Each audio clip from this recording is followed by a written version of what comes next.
Brought to you by Global St. Angelo's Venture Funding.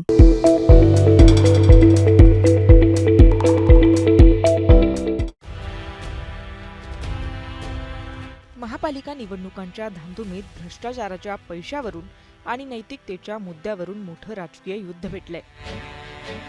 अशातच शिवसेनेचे नेते रवींद्र धंगेकर यांनी एक व्हिडिओ शेअर करत गंभीर आरोप केलेत. पुणेकरांच्या घामाचा पैसा महापालिकेतून लुटला गेला आणि तो आता डान्स बारमध्ये बारबालांवर उधळला जातोय, असा खळबळजनक दावा धंगेकरांनी केलाय. धंगेकरांनी पोस्टमध्ये म्हटलंय, उमेदवारी वाटप करताना भारतीय जनता पक्षाने जणू चारित्र्यहीन लोकांसाठी वेगळं आरक्षणच ठेवलेलं दिसतंय. प्रचार यंत्रणेतीलच प्रमुख व्यक्ती जर महापालिकेच्या टेंडरमधून मिळालेला पैसा डान्स बारमध्ये उडवत असेल, तर अशा पक्षाने तिकीट दिलेल्या उमेदवारांकडून नेमकी काय अपेक्षा ठेवायची, असा सवाल त्यांनी उपस्थित केलाय. धंगेकरांच्या या वक्तव्यामुळे राजकीय वर्तुळात एकच खळबळ उडाली असून भाजपची चांगलीच कोंडी झाल्याचं दिसतंय. धंगेकर यांनी आपल्या आरोपांना अधिक धार देताना त्यांनी पुण्यातील प्रभाग क्रमांक 12चा थेट उल्लेख केलाय.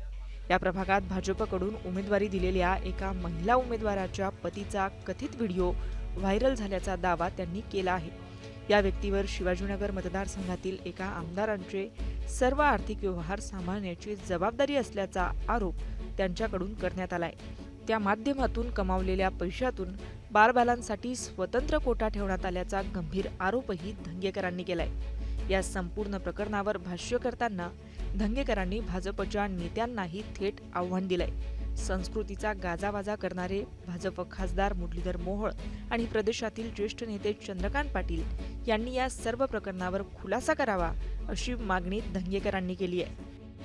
भाजपमध्ये नेमक्या किती जागा अशा चारित्र्यहीन लोकांसाठी राखीव आहेत, हे तरी जनतेसमोर स्पष्ट करावं, असा टोलाही त्यांनी लगावलाय. अशाच गोष्टी त्यांना पार्टी विथ डिफरन्स बनवतात, असं म्हणत धंगेकरांनी आपल्या पोस्टचा शेवट केलाय. धंगेकरांची ही पोस्ट निवडणुकीच्या शेवटच्या टप्प्यात मतदारांमध्ये चर्चेचा विषय ठरली आहे. समर्थकांकडून या पोस्टचं स्वागत होत असताना भाजप समर्थकांकडून मात्र तीव्र नाराजी व्यक्त होतीये.